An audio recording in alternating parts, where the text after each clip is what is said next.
everybody, it's Amy Graham, the Badass Valkyrie, and today is Monday, August 10th, and this is the Finding 52 focus for the week, and it is kind of a three-part focus. It is motivation, habits, and routine, because they all tend to go in together, and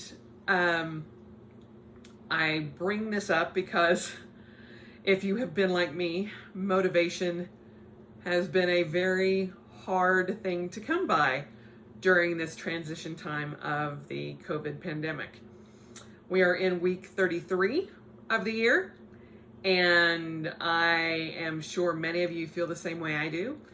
I would wish this damn year would hurry up and get over. Like, I'm done. Let's just call 2020 a wash and get to 2021 and hopefully be in a much better situation. But motivation has been a very hard thing for me during this time frame where I'm working at home. And I realize that it has probably hit many of you pretty hard. Today, I made a post on my Facebook page going, I wonder how many imaginary children that I have to actually pretend that I have just to, equal the amount of chaos that's going on in my home. Because today, for the first time, we had someone come in and measure for our new floor. Because, as I said, we got rid of the piano. And so we got our first flooring quote. And so someone had to be in here. And while this side looks nice and clear, the area over there where my desk is, not so much. Boxes everywhere. I'm trying to move furniture around in different places, and it looks kind of like a tornado hit. So, not to mention the top floor and the bottom floor where I'm storing certain things, and I'm like, oh, Lord, we are not going to have anybody staying over in the guest room anytime soon because, yeah, you can't even get in there. That project is tomorrow Amy's project, not today Amy's project. This room is my project for today. So, but getting back to motivation, one of the things that I think a lot of people have a problem or have a hard time with is being motivated to get out and exercise. And that is actually one of the easiest motivations for me to do. Not because I am a super excitable, triathlon fighting woman, but because I make it as easy as possible for me not to say no.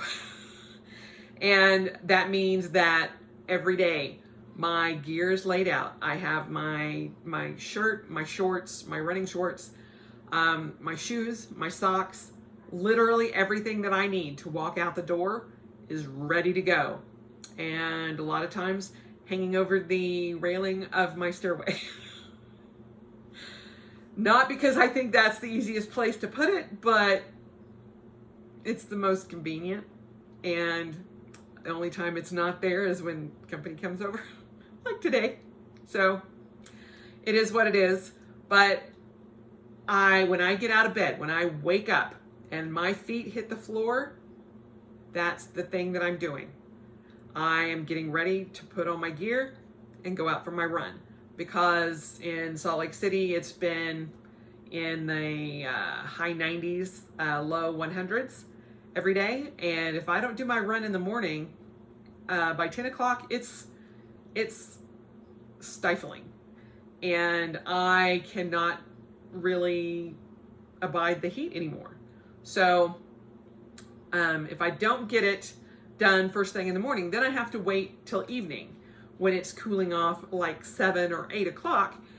And then my body doesn't cool down enough so that I can sleep. And so if I have a late night run, which like I said, 7, 8 o'clock at night, then my body goes into what it feels like to have like a hot flash all night long because my core temperature has not dropped enough. So that's why I try to do all my exercise in the morning. Prior to being postmenopause, it didn't really bother me that much to work out in the afternoons or whatever. I was fine. Now that I am postmenopausal, it is what it is. And I try to adjust that as much as possible so that I don't have to worry about that on top of everything else. So I try to make it as easy as possible. One of the other big motivators for me is that I have a streak going. And for those of you who don't know what a streak is, it's, consecutive number of days that you have done your habit and not broken that chain. And so today was day 111 of my running streak, and I do not want to break that. Now I know that in the future, things could break that, especially given that tomorrow I am having an MRI done on my lower back to see what's going on with the nerves and with the lump that I have in the back of my on the back of my hip. So we will see, but I would like to get as many days under my belt as possible. Also knowing that, eventually I won't be able to do this. And that lights a fire under me too, because with the amount of arthritis that I have in my spine and in my hips, I have no idea how long I'm going to be able to run. I'm, almost 54. I'll be 54 in December, on December 13th. And I don't know. I didn't know how long I was going to be able to fight. I got to fight for a solid 5 years, and that was a gift. But we will see, I am to a point where now I can appreciate how much my body can do. I also am very, very aware of what my body can't do anymore, like fighting. And so, I have ramped that down and ramped the running up because that is something that I can do. But now my body is giving me issue. And so we're still trying to figure all of that out. But as long as I can move, I will. And so that is a motivator for me as well. Also, I'm competitive. I have friends that are runners. I don't like missing days when they have a day that they're doing great. I'm like, even though we are not competitive with each other naturally, like we aren't acknowledging it, it's there. I'm like, she's doing it. I want to get out and do whatever, so there is that. But, you can't really be a fighter and not be competitive. So that is one of my pluses and minuses, I guess. And then the other one is that weight loss. And I realized that had I not been running as many miles as I have been, I would have put on a whole lot more weight than I did. January and February, I ran about 30 miles. And it was a chore to do that. And then the pandemic hit and I started increasing my mileage because I had much more time at home.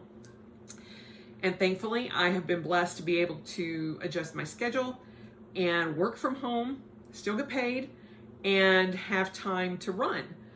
And, when we go back, which, could be any time in the next 6 months, I have absolutely no idea, I will adjust my sleeping schedule. Right now, I try to go to bed between 10 and 10:30. I wake up between 6 and 6:30. And when I go back to work, I will have to adjust that to be getting up an hour earlier. And so that will adjust my going to bed as well. So, I've been able to keep my exercise, my steps, my sleep, all of those habits going because I have been at home, and I am greatly appreciative of that. But there are also habits that I have incorporated into my daily routine. And when I get up every morning, running is the first thing I do. I absolutely love running, getting out before the sun comes up over the Wasatch Mountains so I can see the sunrise. And There are bonus days when I get to see the sunrise and the moon at the same time. It balances me out. They both kind of give me equal power and energy, and so I'm very thankful when I get to have that. But getting my habits to a point where they are motivational for me, as you know, as I've stated with like the not breaking my streaks, that sort of thing, that keeps me going. And with the weight loss, I alluded in the past few videos, you know, that I had put on weight, and I got to a point where it scared the crap out of me. As a gastric bypass patient,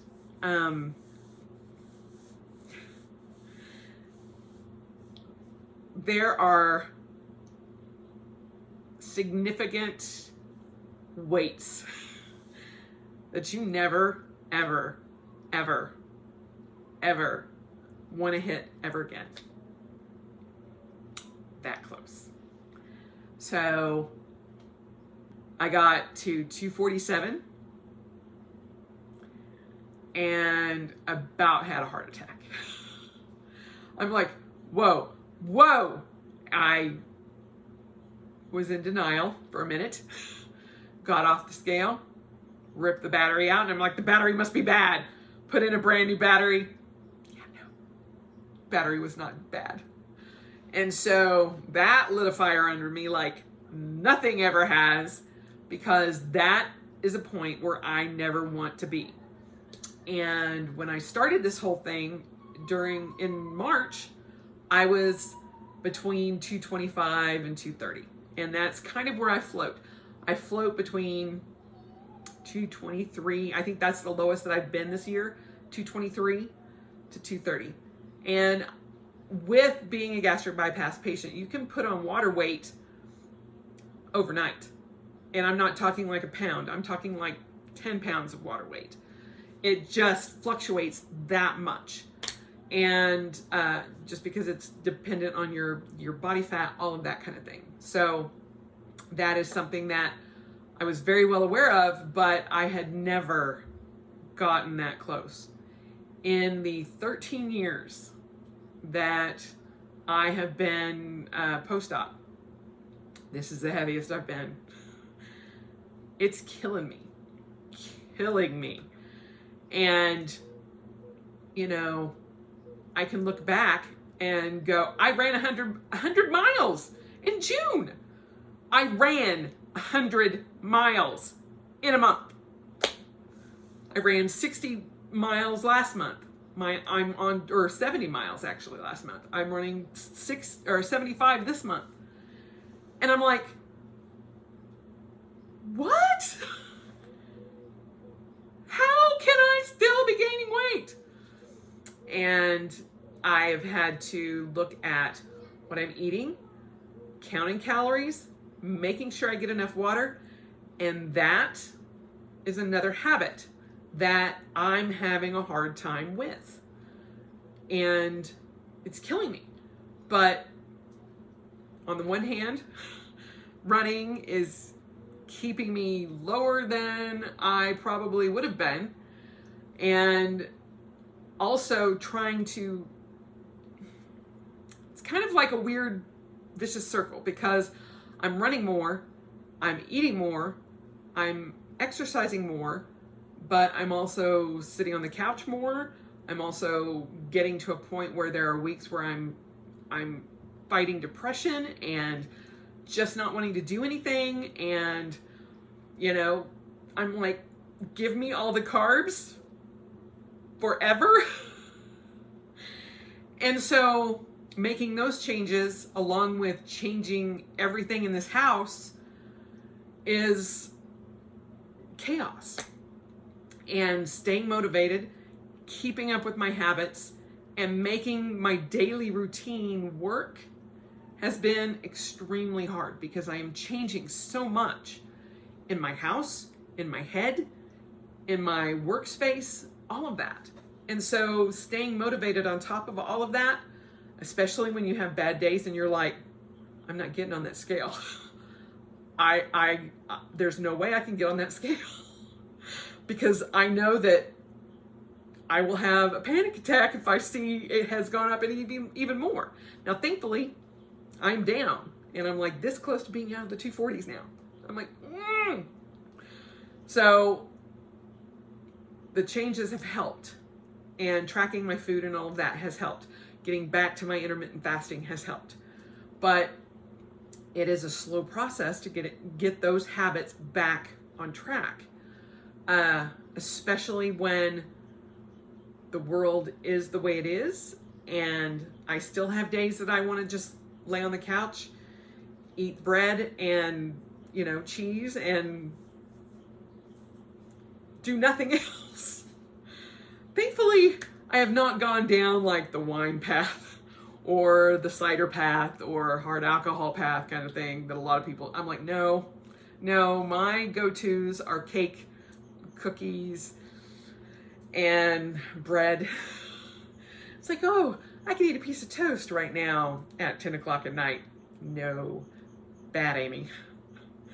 And don't get me wrong, I know that there are people out there who would give anything to be at my weight, because when I was between 450 and 500 pounds, I would have done anything to be at 250.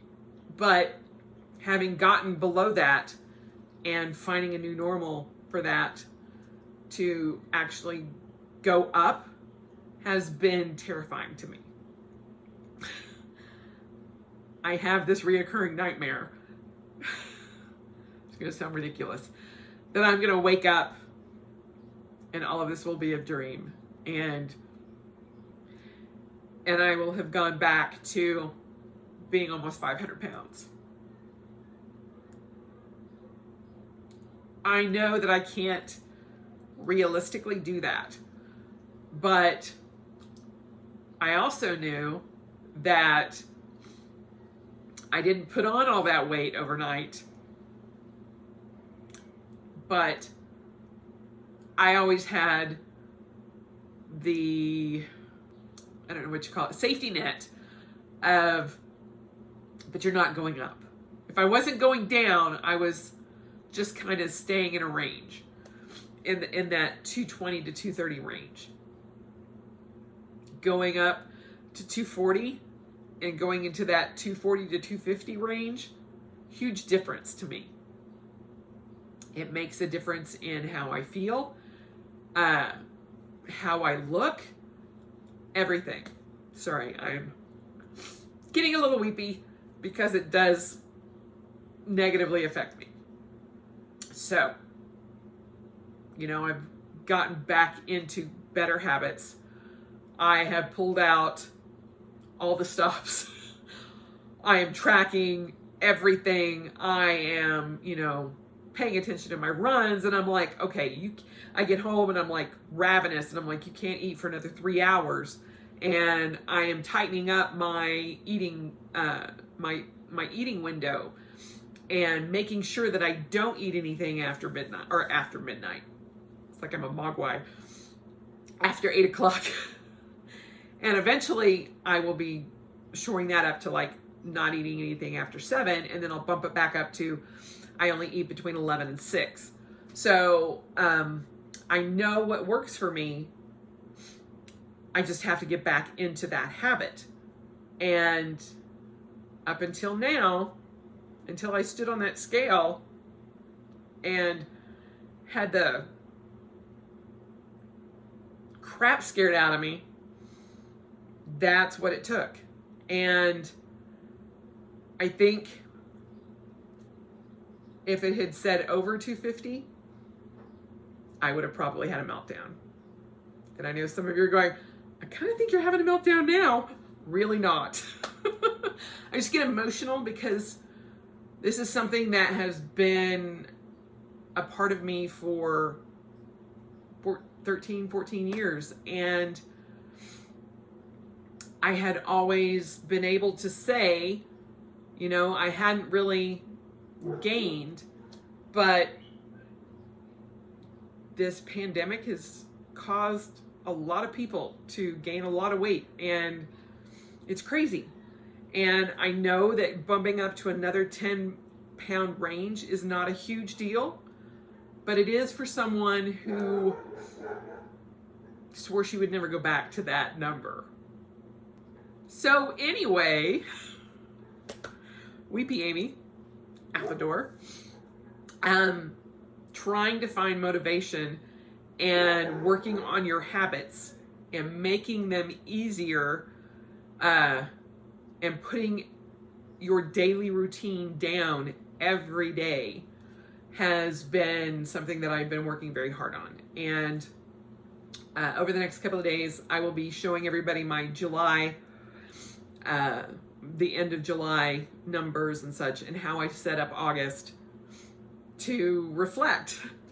Okay, we are going in and we are being very precise on what we're doing and how we're going about all of this and how we're tracking, because I want to be down, not up. So I also went and I pulled out one of my favorite books, which is Atomic Habits by James Clear. And I will link this down below on Amazon. It's a great book, and it talks about habits, creating routine, and creating motivation, because a lot of times you don't have that motivation just naturally occur. You have to build it in. And, you know, a lot of times I had competitions driving me. I had a lot of variables that would push me forward that I don't have now. And, you know, even the friendly competitions at work, you know, when I was going into the office, you know, it's like there were guys that I would be like, did you run this weekend? How far have you gone? Hey, I'm going to do this half marathon. Do you want to go do this half marathon with me? That kind of thing within the office, I don't even have that. So, also one of the things that I'm going to be doing to help with motivation, especially in the exercise arena, is I'm going to open a second group. I have a page up for Rebel Athenas, which it was my run club, is my run club. But an Athena is a female runner or athlete that is 150 pounds or above. And it came about because of the triathlon weight ranges. And you had the regular triathletes, and then you had the Athena athletes for the females. Then you had the Clydesdales for the males. And the males were like 250 and above for a Clydesdale class. So it's just a different class. So you're running in your weight class versus running in your age range.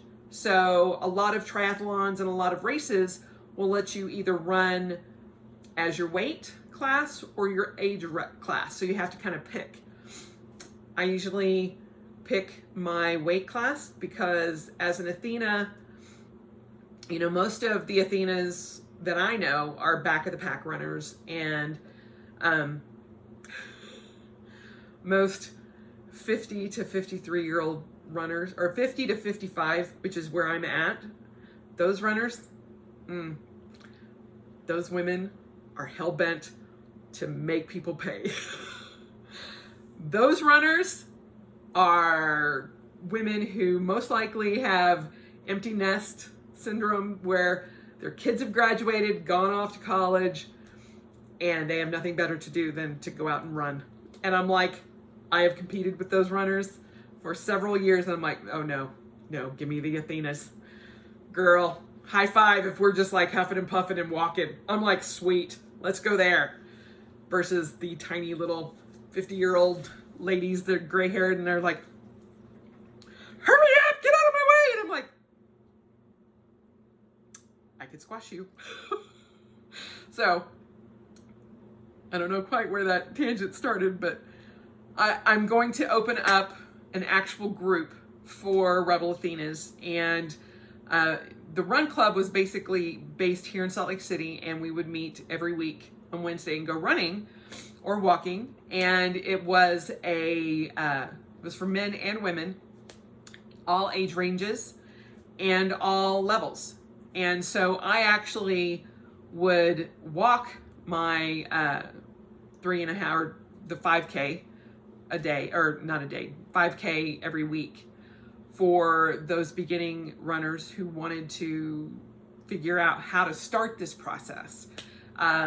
But what I want to do is open it up as a group, kind of like the Finding 52 group, where people can come in, ask questions about running, about equipment, about anything like that, and how you start, and have it be a safe space for all ages, all sizes, all experience levels. And so if you wanted to ever try to be a triathlete, or just a beginning runner, or just want to walk around your block, you know, there's a lot that can go into preparation and to help you with that. And, you know, you can get a lot of great advice from people who have gone through this. I started my running path, my running journey, when I was over 400 pounds. And it was hard. But now I'm running consistently. Like I said, in June, I ran 100 miles. And doing something like this is also a motivator for me. As I said, I also am very competitive. And seeing what other people are doing helps push me along as well. And so this will also be a place where you can come in, put out what you've done today, and be proud of that. And it's just a feel-good group is what I want to do that for, and give people a place to post daily what they're doing without people going, why are you always posting your runs, or why are you always posting your exercises, and blah blah blah. I don't want to see that. And that's okay. But this is a place where you can put that, and you can get input, and you can get help if you want it. I have gone through adrenal fatigue. More than once. I have issues with arthritis, with my back, with my neck, and helping with that is something that I think that would be very beneficial to me, to be able to motivate me to want to do more. And I know there are other people out there like that. And I've had a couple of people go, I wish, there was some place that I could put this. And so I kind of want to put that out there. So just to let you know, that's what I'm going to be doing if you see another video or anything like that about Rebel Athenas, which has always been in my list down below of pages. It's only just been like a fan page. It's not ever been like a group, but I want to expand that to a group. And I also want to start increasing my posts, my videos, all of that. Part of my lack of motivation. I was doing 2 videos a week, and for a couple of weeks now, I haven't been able to do that. I haven't been able to just get it out of my mouth and get, motivated to do it. And it's been hard, but I am coming around, and I have a lot of ideas that are finally to that point where they're exciting to me again. And I'm not ready to just crawl back into bed, pull the covers over my head and go, screw it, I don't care. There have been days like that. I'm just saying. And that's okay. That's okay.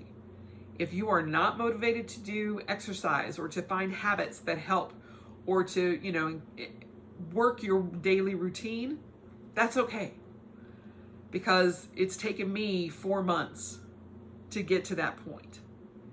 And there are still days this week. Yesterday, I was like, I could put out a video, or I could sit here and watch Midway. I really need to do the video. I really need to do the video searching for Midway. I wish I could tell you why that choice happened, or why I chose to eat a loaf of bread or half a cake or whatever. I don't know. I can't tell you it was depression. I can't tell you it was boredom. I can't tell you it was being overwhelmed. I can't tell you any of that because I don't know. It's just there. And I'm finally to the point where I'm okay with that. But I'm also to the point where I'm getting myself motivated again and willing to do things and wanting to help and getting back into that flow more than I'm getting into the flow of let's just sit here and watch another series. Let's do that. No. So it is what it is. And even the people that I follow are still going through this kind of thing. And so it's a different world right now, and that's okay. So please don't feel like you have to jump up and do everything because I'm doing it. No. But if you don't have motivation to do anything, if you don't have any habits that you are trying to, or that you normally naturally do with your daily routine, try adding some and finding what does motivate you and what would get you out of your funk that we've all been in since March 13th. And, maybe reading this will help. I read that book in like 3 days when I got it. And I went downstairs and I pulled it back out because I'm like, I need to get back into this. I need to help strengthen my habits and strengthen my daily routine and be sure that I am motivating myself. Because I can guarantee you, social media, the news, everything around us is certainly not motivating us to be positive and to get out and do things. It's doing the opposite, I think, in general. So, motivation. Trying to find it, trying to hang on to it, trying to incorporate more habits and daily routines that can keep you motivated. That is the focus for this week.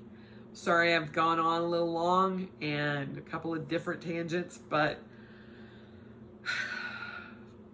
sometimes I just gotta let that out. And I appreciate all of you listening and supporting me and giving me positive feedback on all of this and bearing with me, because I know that it can be hard to, listen to other people and not be motivated or not really care. Or when you're expecting, 2 videos a week and you're like, where the hell's that woman at? What's she doing? We're all doing this. So I am doing the best I can, and that's all I can ask of y'all, is to do the best you can. And we will make it through, because that's what we do. And hopefully you guys can find something that will motivate you this week, and we will go from there. So I hope you all have a wonderful week. As always, spend the rest of your life celebrating, because it is worth every moment, especially when they're really good, motivating moments. And I will talk to you soon. Bye.